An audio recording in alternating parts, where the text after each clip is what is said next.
and welcome to Americans Learn. My name is Lauren, and today I am looking at some of the advanced tech of the Roman Empire by the channel Lost in Time. I think this is going to be fun. Kit has done more of the Roman stuff, but I like tech videos. I like to see what people were making back in like the day. We think of it as ancient times, as you know. It's always interesting to see how they compensated for lesser technology. Because it was actually pretty advanced, and I know that we've lost some stuff too. Like there's a lot of things that they used to do that honestly we could probably stand to do today and it would be fine, or maybe even better than what we've got. So I'm looking forward to it. Let's see what some of the advanced tech of the Roman Empire was all about.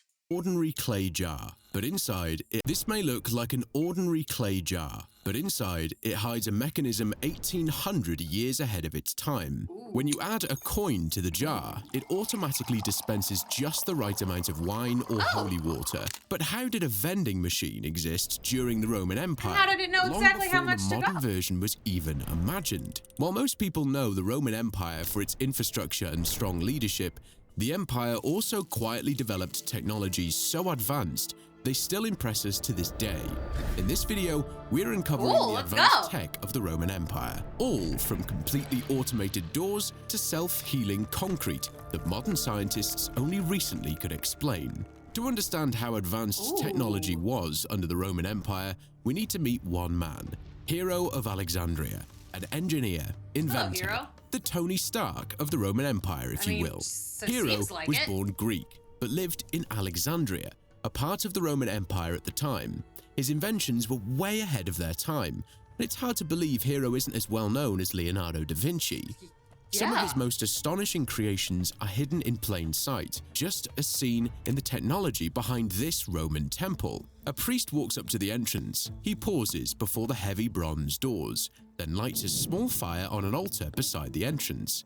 Without a single touch from human hands, the temple doors slowly swing open. This isn't magic. It's a part of Hero's impressive design.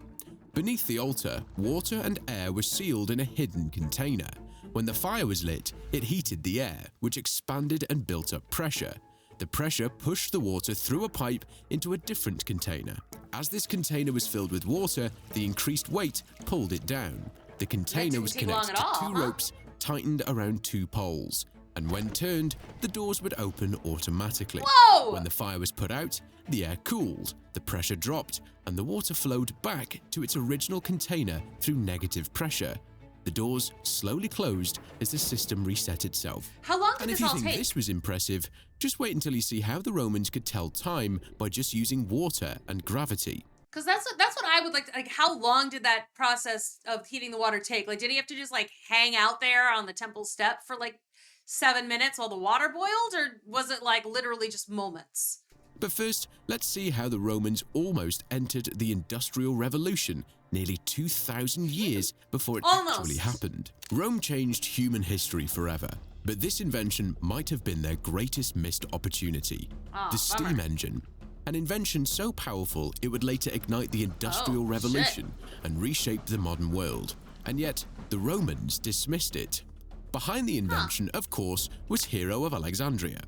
Among his many creations, the Aeolipile stands out, and it was in fact the first documented reaction steam turbine in history. Dang! The machine consisted of a hollow metal sphere with one nozzle on each side, mounted on pivoting tubes. Beneath it was a sealed kettle lifted from the ground.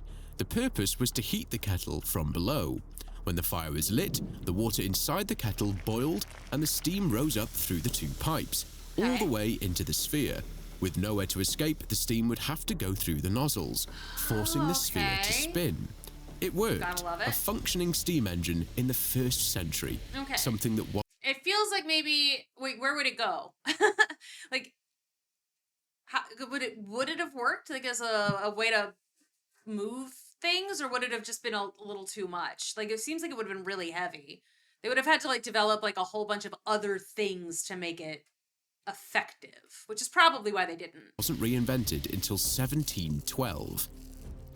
But people saw it as a spectacle rather than a machine for work. Unknowingly, he had stumbled upon the core principle that would shape the world into the modern era. But the next invention on the list was completely unexplained. Probably a good thing that it didn't happen then. Cause it definitely, like, the Industrial Revolution was a time of, like, you know, industry obviously, but it also really wrecked the environment forever. So probably a good thing that people were like, cool. And not practical. For even longer, and scientists couldn't figure it out until 2023. There are multiple examples of modern concrete structures that have crumbled after just a few decades. Yet some of the most remarkable Roman buildings still stand nearly 2,000 years later. But how? The answer almost sounds like magic. They used self-healing concrete. MIT researchers worked to solve this mystery for years, and when they finally figured it out, they realized something incredible. What seemed like low-quality mixing of the concrete turned out to be very intentional and actually the key to its incredible lifespan. And this is something that I've talked about a couple of times on the channel. Things like, you know, what are things that we write down now that seem obvious to us, but like in 1,000 years, people aren't going to know what we're talking about. So like thinking about recipes that call for eggs, in 1,000 years, will people know that we mean chicken eggs? Or will they be like, this cake turned out really, really weird. I don't know why everyone was eating these cakes because this is terrible. And they use, I don't know, like a fish eggs or something instead, you know? So they wrote down like use water as part of the mix, but it was the different type of water than we were thinking. So it's just interesting. It's like, what do we think is obvious that might not be? Because Roman engineers weren't just creating regular concrete. They combined volcanic ash, volcanic tephra, sand, quicklime, and water. But the materials used weren't the only unconventional part of the process. They mixed the concrete under high temperatures, a method called hot mixing. Water is the most common cause of weaknesses in regular concrete, but the Roman mixture didn't just resist water, it reacted with it. When cracks formed and moisture seeped in, chunks of lime inside the concrete dissolved and triggered a chemical reaction, creating a calcium-saturated solution that flowed into the cracks, essentially gluing the structure back together. When MIT researchers recreated the Roman concrete, they caused damage to the structure and added water to the cracks. The results were astonishing. The cracks completely healed all by themselves within only 2 weeks. This allowed Romans to break free from basic stone and brick structures, unlocking architectural design that seemed impossible for the time, like the Pantheon, which is still the largest unreinforced concrete dome in the world. A building so advanced, modern engineers still study it today. That's so cool. The same self-healing concrete was used in Rome's vast aqueduct system, carrying something as essential as water over 400 kilometers across complicated the aqueducts are crazy, terrain. dude. Something else that's essential is time. But how did they keep track of time before electricity? Well, they of course used the sun. But this method of timekeeping had many flaws. Like what happens when it's nighttime or raining. To find the solution to this problem, we have to move even further back in time. Actually, even before the Roman Empire. But this invention turned out to be so influential, I had to include it in the video. It was Ctesibius, a Greek inventor living in Alexandria, who set out to solve this problem. One cloudy day, Ctesibius wondered what time it was and went outside to check the sundial. But without the sundial was useless. So Ctesibius came up with a better idea. He designed a clock so advanced it would take history centuries to catch up. Although Ctesibius lived in Egypt before the Roman Empire ruled in Alexandria, his invention greatly influenced the Romans. Without the luxury of electricity, Ctesibius designed the first automated clock powered only by gravity and flow. The clock had 2 containers. The first container was filled up to give the second container a constant flow of water. As the level water rose, it pushed a float that moved the dial marking the current time on a chart. That's so cool! At the end of the day, the water would reach the top of the container. How did you make instead of spilling over, the excess water would leave the container through a siphon, which reset the clock and made it track a new day. How did you make it do that? How did it do the perfect pour? Like, how did you organize it? But to Ctesibius, this was a simple mechanic that only solved part of the problem. He knew that seasons would affect the length of sun time throughout the day. To account for this, the water would move through the siphon and spill over to a water wheel. With the smart use of gears, the time chart would rotate to adjust for a new day. This made Ctesibius' clock incredibly accurate for its time. If you want to learn more about this ancient clock, I'd recommend you take a look at Deconstructed's video, where they go into much more detail. By the way, I think I might, because that's cool as fuck, and I also have no idea how it works. Posters and designs for all the historical innovations seen in I don't know video. how you make it so for that example, the water this rises poster at the right breaking down time. the smallest Roman lock ever discovered, which you'll see later in this video. I hope these will work as a conversation starter for history fans out there. Everything's available now at lostintime.io, including old restored maps from hundreds of years ago. And if you join the newsletter, you'll get 15% off your entire order. Now, back to the video. Feeding some of the largest cities in ancient Europe took more than just farming. It took serious engineering. The demand for food led the Romans to create a factory, 1,500 years before the word factory even existed. In the south of France, archaeologists uncovered the remains of a massive flour mill complex, capable of producing up to 25 tons of flour each day. It had 16 water wheels, all lined up downhill, powered by flowing water from 2 aqueducts. This wasn't some clever village invention. This was industrial-scale food production, maybe the first production line in history. Wow. The wheels worked in sequence, one powering the next, creating a continuous chain of motion. Each water wheel turned heavy millstones inside each building. Grain was poured into the millstones. The stones ground it into flour before workers bagged the finished product and transported it to the city. It took an estimated 40 people to run the whole production. That's nearly 1,000 kilos of flour per worker every single day. That's crazy. But not every Roman invention was huge in scale. This is a Coca-Cola cap. Hello, Coca-Cola and no, Romans didn't invent Coca-Cola. Oh, man. But behind it hides a recent discovery so small, it's hard to believe they could make it without advanced machinery.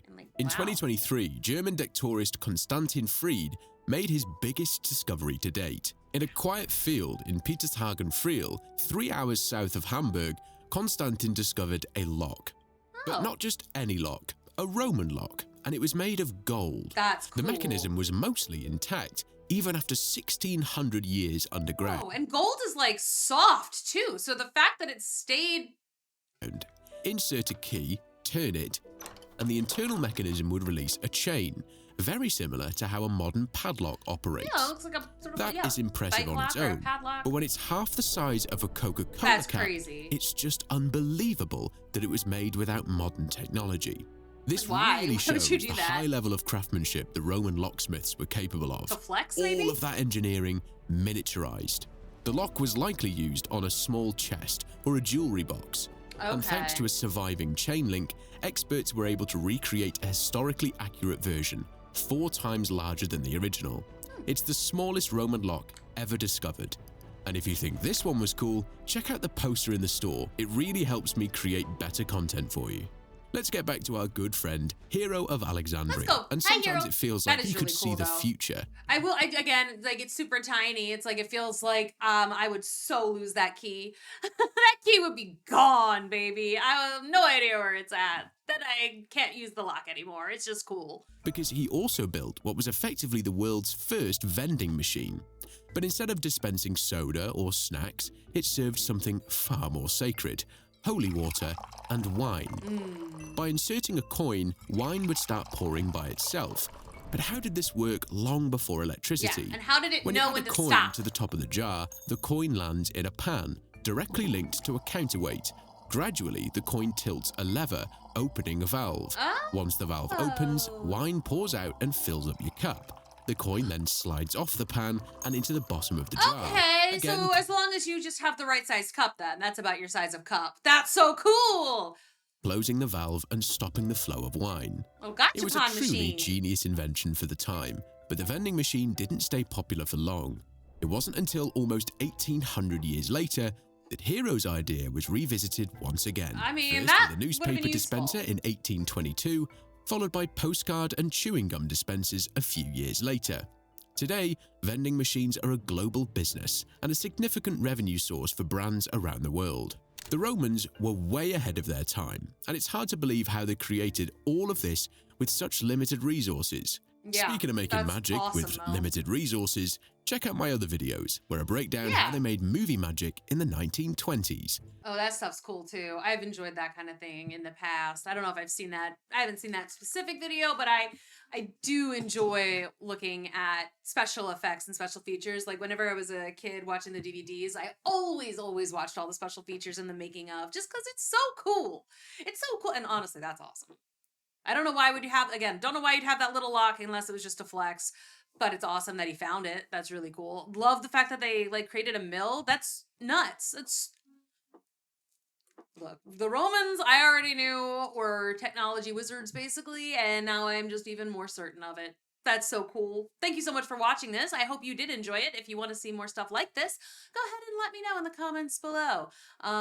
Or let us know on Discord, which is why this video got watched today, because of Discord. Haha. See, I do watch I look at the Discord sometimes and steal videos from it. And by steal, I mean accept the suggestions. If you liked this and you want to help out the channel more, go ahead and check out some of our other videos. It would be very, very helpful. Liking the videos, commenting, subscribing, sharing them, just making sure that you're like watching things is just very, very helpful to us. And if you can support monetarily, like some of our channel members, or by using like the Buy Me a Coffee link on the front page. A few people have done that, so much obliged to Kuso and a couple of other people, or leaving a super thanks. All of those help make sure that we can keep posting stuff and helps me pay Kit and Jessica and Alec if you're on the anime channel. So thank you again, and I'll see you in the next one. Bye.